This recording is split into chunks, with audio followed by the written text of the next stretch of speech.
বেরিয়েছি ঠাকুর দেখতে। তো এই প্যান্ডেলটা দেখো আমাদের বাড়ি থেকে কিছুটা দূরে, তো হেঁটে হেঁটেই যাওয়া যায়। তো গেছিলাম, এই প্যান্ডেলটা কিন্তু খুব সুন্দর করেছে, কিন্তু সিঁড়িটা দেখো বন্ধুরা এত উঁচু করেছে, উঠতে গিয়ে তো আমাদের পুরো হালাত খারাপ হয়ে যাচ্ছিল। তো তবুও গেছিলাম, গিয়ে দেখেছিলাম এই যে এরকম ভেতরটা, ওই যে বড়মশাইদিকে প্রণাম করছে, আমি প্রণাম করে নিয়েছি। আর এই দেখো মায়ের মূর্তিটাও এতই বড়, আর দেখেছো কি সুন্দর অলংকার করানো রয়েছে, এত সুন্দর লাগছে দেখতে, মানে অসাধারণ লাগছে। তারপর দেখো আমরা যাচ্ছিলাম আবার রাস্তা দিয়ে হেঁটে, আর রাস্তাটাও এত সুন্দর করে সাজিয়েছে টুনি দিয়ে, খুব সুন্দর লাগছে দেখতে। আমাদেরকেও একটু দেখিয়ে নিলাম, সাথে কেমন লাগছে অবশ্যই জানিও কমেন্টে। তারপর দেখো টোটোতে উঠে গেছি, আরেকটা ঠাকুর দেখতে যাব, ওটা আমাদের স্টেশনের কাছে কিছুটা দূর, তো ওই জন্য টোটো করে উঠে গেছি। আর এটা দেখো আমাদের পাঁচমাথা মোড়, এখানে ঠাকুরটা তোমাদের দেখাবো কিছুক্ষণ পরে, শেয়ার করবো, চলো ওই ঠাকুরটা দেখে আসি। তো দেখো চলে এসেছি, এটা হচ্ছে সাথী ক্লাব। এই ক্লাবের পুজোটাও প্রতিবার খুব সুন্দর করে, তো দেখেছি প্যান্ডেলটা এত অসাধারণ করেছে, আর এখানে কিন্তু প্রচুর ভিড় ছিল। এটা একদম স্টেশনের কাছের পুজো। এই প্যান্ডেলটা কিন্তু প্রতিবার খুবই সুন্দর করে, প্রতিবারের না এবারও কিন্তু খুব সুন্দর করেছে, বেশ সুন্দর করেছে প্যান্ডেলটা, তোমরা দেখলেই বুঝতে পারবে।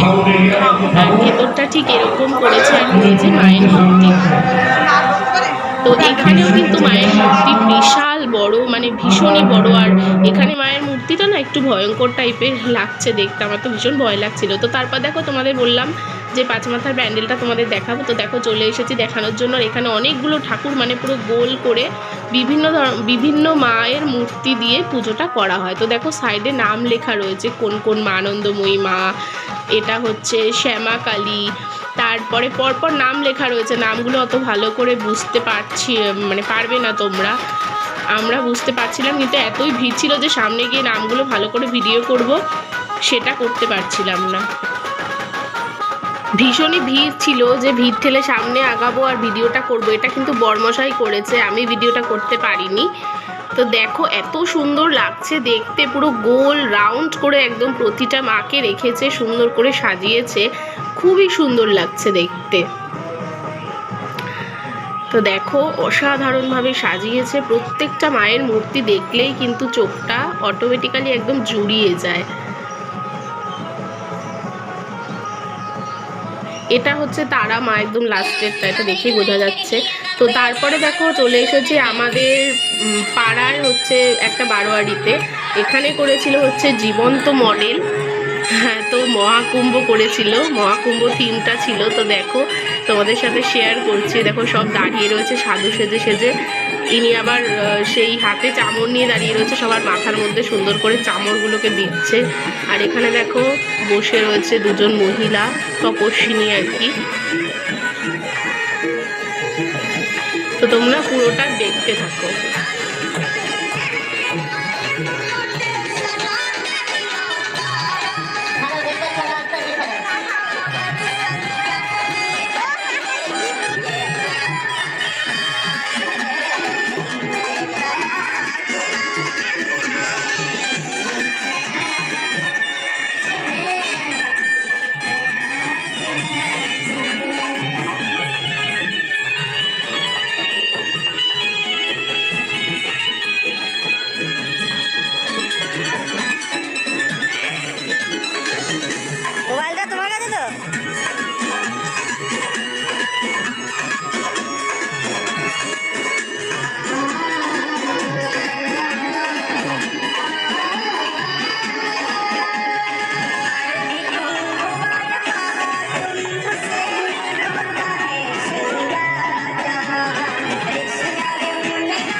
এই হচ্ছে গিয়ে মায়ের মূর্তি।